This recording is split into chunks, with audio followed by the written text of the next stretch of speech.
Robbie's got a gold watch. Don't seem like a whole lot after 30 years of driving up and down the interstate. But Robbie's had a good life, and Robbie's got a good wife. Oh boy, what's going on, everybody? Man, I am so tired.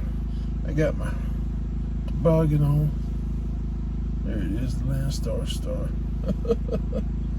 And the little light. Man, I am give out. Whew. It's been a long day. We had a load of bathtub accessories. Bathtubs and accessories. And anyway, had like 3 or 4 stops. Finally got them all off. I think the last one was Chesapeake, and just before that I want to say it was Norfolk, or it might have been Chesapeake then Norfolk. Anyway, I was backing in off the street, and there was like a little dip down before you go up into the parking lot, and that little dip is where the water runs down the side of the street to keep it out of the street, right? Well, my mud flaps on the truck, they hang kind of low. They're only about maybe an inch off the ground, and they got those little weights on them and stuff, you know. And so when it went down in that dip, that mud flap caught the back part of that and just ripped it right off the hanger on the driver's side. Passenger side was okay, it didn't stick. And so after I got backed in, they started unloading. I told the guy, I said, I got to put my mud flap back on. So I just drilled some holes in it and ran some of those big heavy duty zip ties over it just to hold it on there until I could get somewhere I could do it the right way, you know. So we picked up, we were supposed to pick up a load of vacuum cleaners the next day, because this was in the afternoon, like 3 or 4 o'clock in the afternoon. And we're supposed to run over to Richmond, Virginia to pick up a load of Bizzle vacuum cleaners. So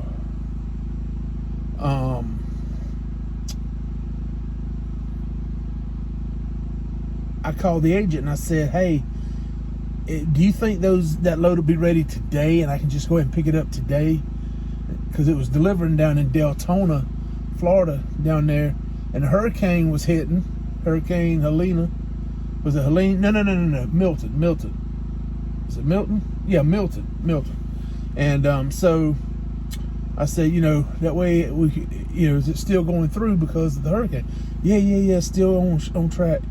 But they want you to deliver it instead of Thursday morning, Thursday night. I was like, all right. You know, I'll go ahead and do it because I'm wanting to get home. There's something I had to do at the house. I forgot what it was now. Oh, 2. So,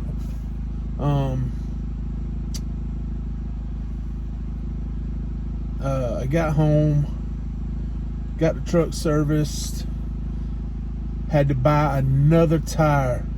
I ran over something and it busted a dang hole in the tire. And, I mean, literally busted a hole in the tire. It hit something on the road and busted a freaking hole in the tire. Here's what it looked like on the inside and outside. That tire was the newest. Well, let me correct myself. It was the newest drive tire, not the overall newest tire, because I had to replace a steer tire because of a similar situation where the side of the steer tire has started coming apart. Anyway, that tire was probably less than 3 months old, 4 months old at the very most, and I had to replace it. You can't patch it. There's no way you can patch that. So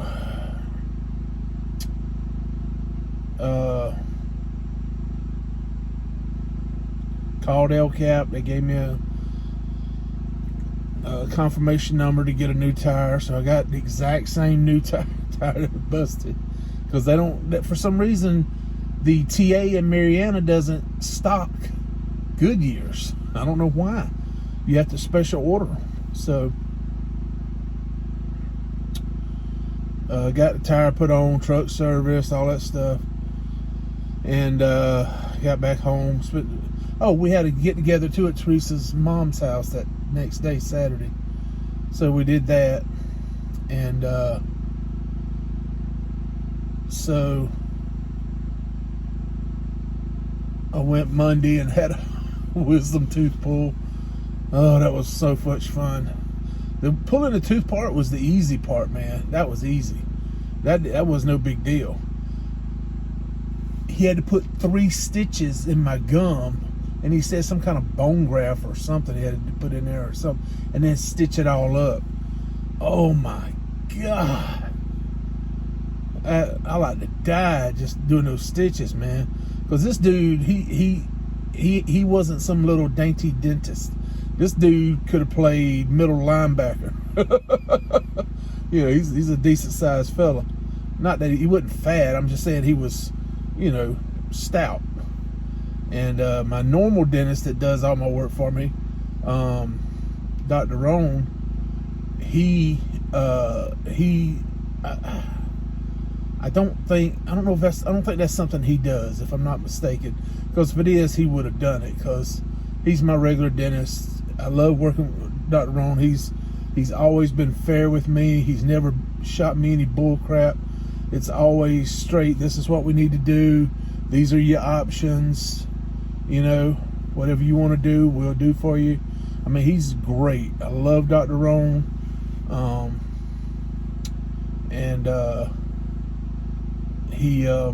And I'm not just saying that because he's a subscriber to my channel. He watches my videos from time to time. But he's a great guy. I love working with him. We always have good conversations. And like I said, no offense to the doctor. Don't get offended by this. But he does have smaller fingers. So when he's putting his fingers in my mouth, you know, moving around and stuff, it's not as bad as the other doctor that worked on me. Gosh, I wish I could remember his name. Oh, crap. Anyway, he was a really nice guy, too. I really liked him. He was really nice. We had some good conversations. Big Georgia Bulldog fan. And but he was a nice guy. He did the best he could do. I know he gave me a few shots and stuff, and I've never had a dentist give me a shot in the jaw before and then grab my jaw like this and he had my jaw and he would just it reminded me of the Dukes of Hazzard. Remember on Dukes of Hazzard when Roscoe, he used to grab balls? He grabbed his little cheeks, you know. He kind of reminded me of that. He was, but I know what he was doing. He was trying to work the shot he was giving me, but it was just kind of funny. Oh man! But yeah, the whole staff there. The dentist office is called Good Smiles. If you're ever in Tallahassee and need dental work, Good Smiles, right on Capitol Circle. And the whole staff, top to bottom, really great people. I've never had a bad experience there. And I wish I went more regular. But this past year, man, year and a half even or so, it's just been so bad out here. I ain't had time to do nothing. I ain't had time to go to the doctor, to the dentist, anywhere. I just been steady running my butt off because, you know, I'm barely staying afloat. I mean, I just can't. I can't wait for this election to be over with and pray to God something good comes out of it and the economy starts to turn around. Fuel prices go down a little bit more, and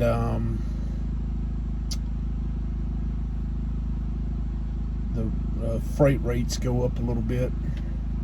I had a really good week though. I left the house on Tuesday, and today is Monday. Well, it's fixing to be Monday. It ain't daylight yet.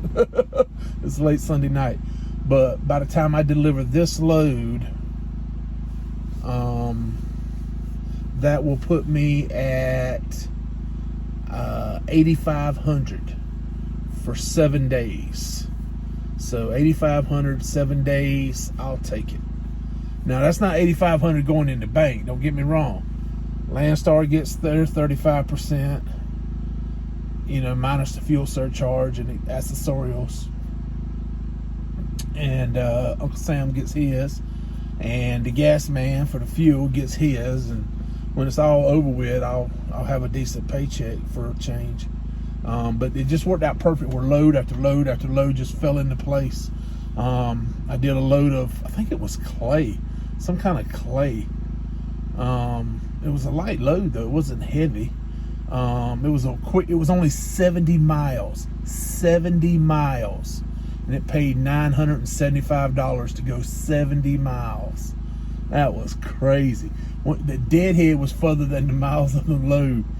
So all in, I think it was around 210 miles for $975. That was a good run. It was going from Macon to Ellenwood, Georgia. And then I went from Ellenwood over to Noonan and picked up a load of tires, going up to Verona, Virginia. And I delivered there a day early. That's what saved me. I got that load delivered a day early. So those two loads combined was right at $3,000. And then I picked up a load in Manassas, Virginia. Now this load was off the chain.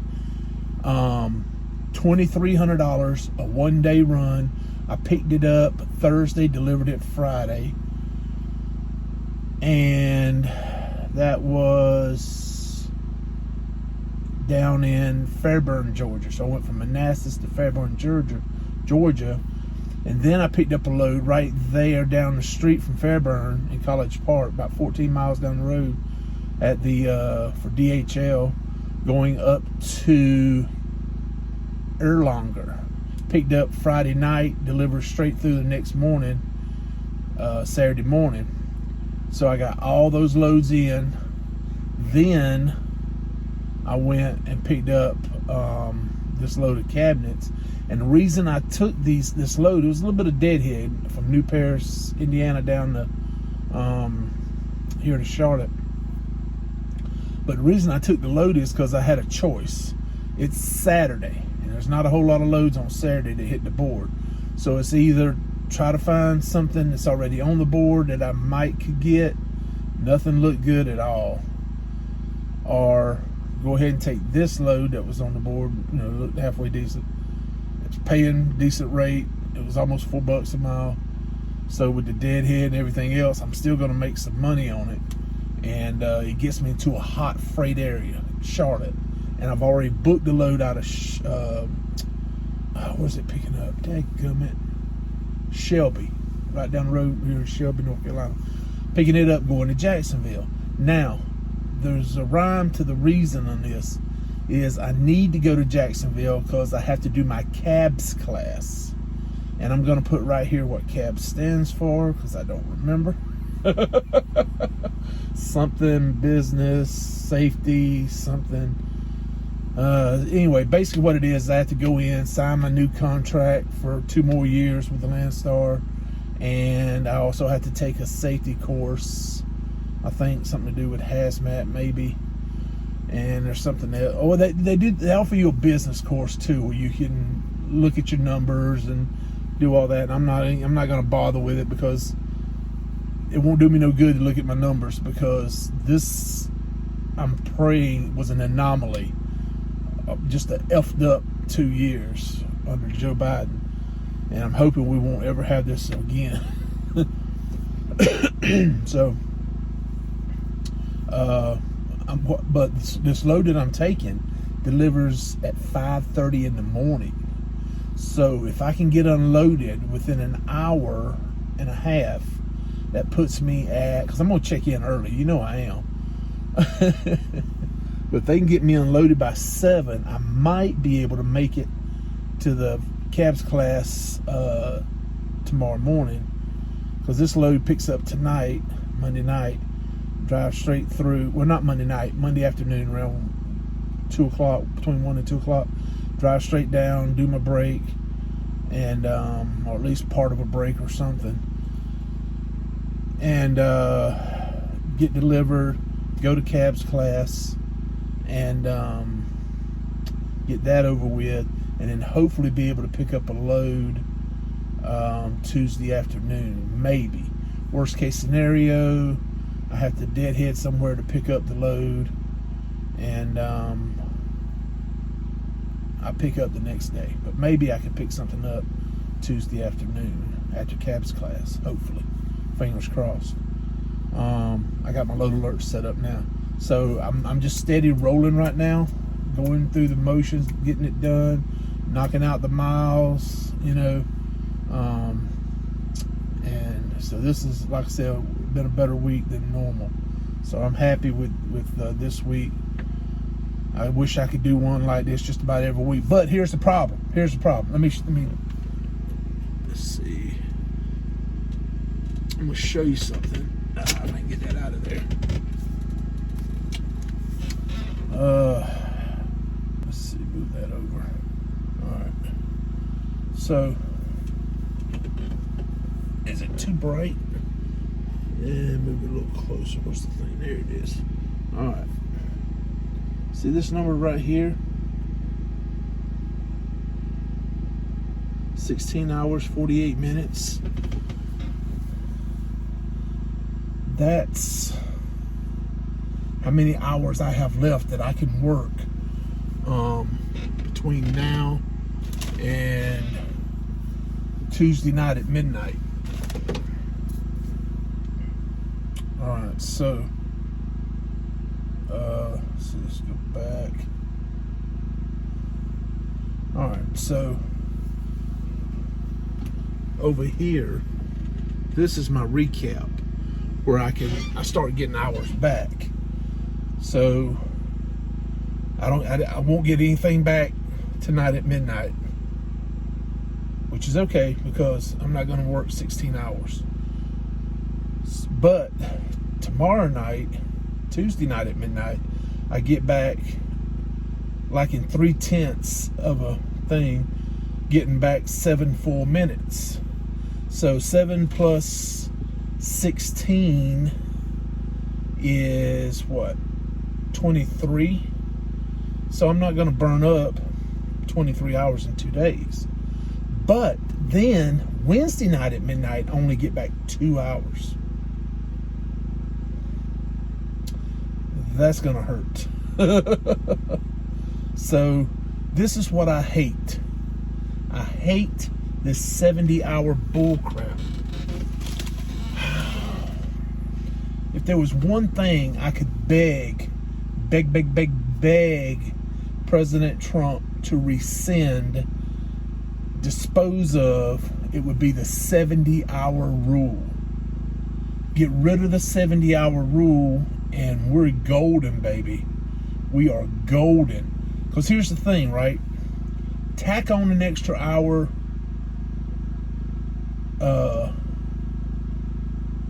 for your sleeper or your break. So instead of taking a 10-hour break, now you got to take an 11-hour break. Okay? And then keep the 11 hours of driving, and then have a 13-hour clock instead of a 14-hour clock. Now listen to me on this. This makes sense because if you're off duty or in the sleeper berth for at least 2 hours, then your clock resets. You get that 2 hours back, tack back on, and you don't lose that 2 hours right then. This 8-2 split, right? So you get that 2 hours. Then later on, you can do an 8-hour sleeper berth break, or vice versa. You do the 8 first and then the 2. So that would match up better for me doing it that way, and I think a lot of other people as well.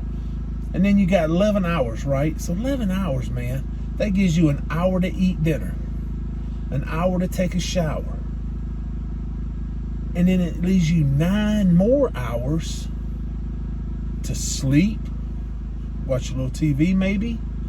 You see what I'm saying? So 11 hours, man. An 11-hour break.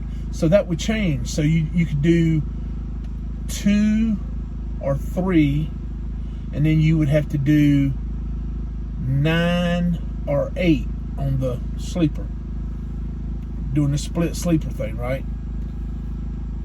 So it would be the 9-2 split or the 8-3 split. And by doing that, you ensure that people have plenty of time to take a break. And then do away with the 70-hour rule, because 70 hours is just not enough. Because it's 70 hours in 8 days. Divide that out. It comes out to about 8 hours and 45 minutes. Now, out of that 8 hours and 45 minutes, you got to do pre-trip, unloading, loading, fueling. All that comes out. If you do have a DOT inspection, that comes out. All these things have to come out when you're, so that might only leave you 8 hours of driving or less. Then, and think about it, if you could average at least 60 miles an hour non-stop, that's 480 miles. 480 miles, man. We need to be able to drive at least 650 miles a day to be able to get anywhere, to make any money. Do away with that 70-hour bull crap, man. That's bull crap. 8 hours and 45 minutes is all I can work in a day. Are you kidding me? Come on, man. That's bull. That's horse crap. If they did away with that 70-hour rule, add on the extra hour that you have to take for the break, or if you want to do this, maybe keep the 10-hour break, and then instead of doing a 30-minute break, now you have to do an hour break. After 8 hours, you have to take an hour break. That would work. But that would be the one damn rule I would love to be able to get it rolled back. And that would be so awesome. Because the way it is now, I need to either do a 34-hour reset or just plan on not doing the cabs class and then not taking a load till the next day. Otherwise, I'm going to run out of hours before the week is out. Because when you look at it,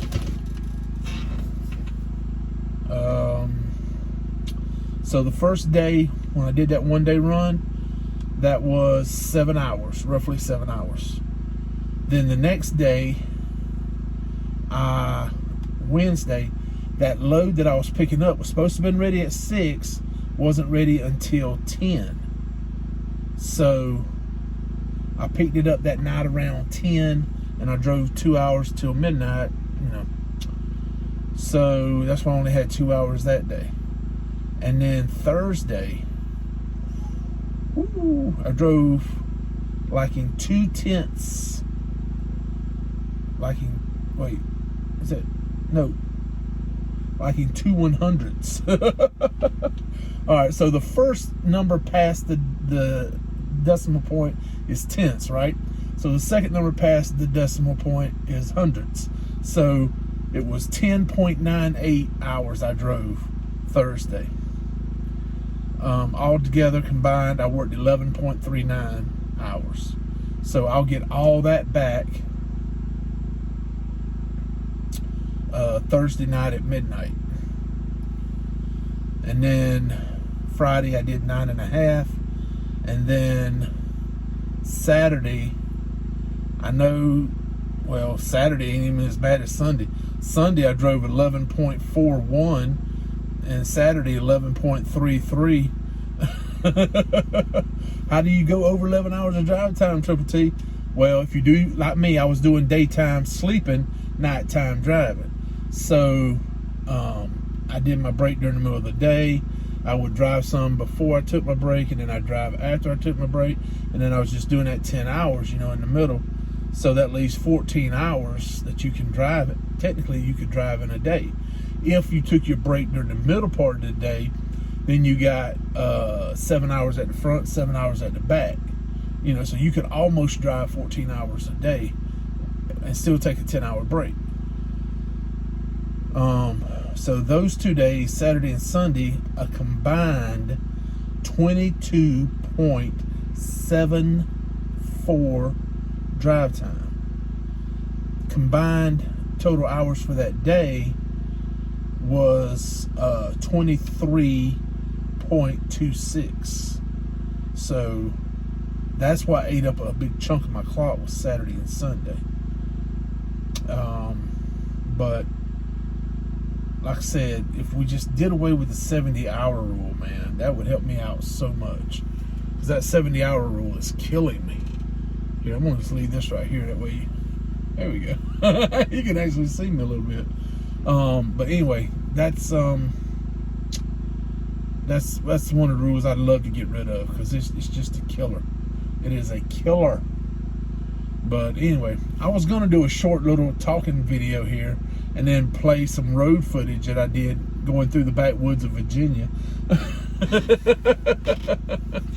and play some music. But since I'm already hitting on 30 minutes here, we'll go ahead and call it a video, and I'll do another video, and we'll put the road footage in, and that way you can see what the back roads going through Virginia looks like. And well, I've showed it so many times before, I'm sure, but I think this might be something a little bit different. And we'll put some music in there and do some road footage. We haven't done that in a while. But the good news is we didn't do a whole lot of a lot of political ranting on this one, so that's pretty good. I'm getting better about that. But anyway, thank you guys so much for liking, watching, commenting, subscribing. We're staying busy. I'm trying to get some footage together. I'm trying to do some editing on the videos. And the reason I'm sitting here now doing this is because I'm going to try to take a nap, but I'm nervous because of where I'm sitting right now. I think this is going to be a road eventually. They're going to turn this into a road where I'm at. I can show you I'll show you a screenshot of Google Earth. It looks like there's trees here, but there's no trees. And they're doing, I think this is, like I said, I think this is going to be a street through here, because I saw the manholes that they put in, concrete things that are sticking up and some other stuff. So I'm betting this is probably going to be a highway through here. Anyway, they got heavy equipment over here where they're cleaning out the road and everything. So what I did was, place I'm delivering right down the street here, they have gates. I can't get in. I'm thinking about learning how to pick a lock. That would come in handy if I knew how to pick a lock, because I could just pick the lock, get in, lock it back, and park. But listen to me talking about breaking the law. Dadgummit. But it's not fair that we can't park at shippers and receivers, because it's so hard trying to You have to go. No. Trying to you know, because there's no truck stops close by here. The nearest truck stop's probably 10 miles down the road, and it's full because this is Charlotte, you know. So it's nice when you can park at shippers and receivers. I usually try to find somewhere really close by to park. So where I'm at now, I'll be able to go down there, and what I'll do is I'll get at least an 8-hour break in here, and then I'll drive down there. And I got cabinets, they're floor stacked. It's going to probably take them 2 hours to get it unloaded. And so what I'll do is I'll get my 8-hour sleeper in here, and I'll get my 2-hour off duty down there, and then I'll get back pretty much all my hours, maybe like in a minute or two. And so that's what I'll do. But anyway, thank you guys for coming along. I really do appreciate it. It was cool too. I wish I had it. When I first pulled in, there was a deer just in the yard. I mean, because this is a neighborhood, man. And I'm like, y'all got pet deers around here? It was a fawn, not a fawn, a doe. And, yeah. If they set up traps, they could probably catch deer. I ought to try that at the house. Maybe catch me a deer and raise it. Fatten it up. But get some non-steroid hormonal meat for a change. But anyway, so I'm kind of nervous about getting in the back and going off into a deep dead sleep, because I don't know, I'm not worried about somebody stealing my truck or stealing something off the truck or anything like that, or damaging the truck. I'm more worried about the people that are working this site starting to roll in the morning and being pissed because I'm parked here. But I think it's public property, I'm pretty sure. Because like I said, I think this is going to be a road through here the way it looks, with the manholes and everything else. But anyway, I'll let you guys go. Thank you so much for coming along. I hope you enjoyed me talking, explaining what I was going on right now with the load situation. But I am staying busy, and so we just got to make it through the end of the year. Man, look, my hair is crazy. It's so gray. I think I'm getting old or something. I don't know what's going on. But yeah, I appreciate all you guys. You guys are great. You make this a lot of fun for me when I'm out here, because it's not fun being away from your family. That is not fun. But when I get a chance to do videos like this and talk to you guys, it helps. It makes it a little bit better. So I appreciate y'all so much. I really do. Drop me a comment if you feel up to it. Let me know where you're watching from, what city and state, or just what state, or whatever. And or if you're watching in a foreign country or something. We're just a smidge under 2,100 subscribers. So hopefully, maybe by the end of the year, if I start putting out some videos, we can get up to 2,100 subscribers. And maybe next year will be a good year, and who knows, maybe by the end of 2025 we'll have 2,500 subscribers. That would be awesome. But we'll see. We'll try our best. But in the meantime, y'all stay safe. Don't give up on this old country. We're gonna make a comeback, but we just got to keep moving forward, and don't give up, and always keep punching.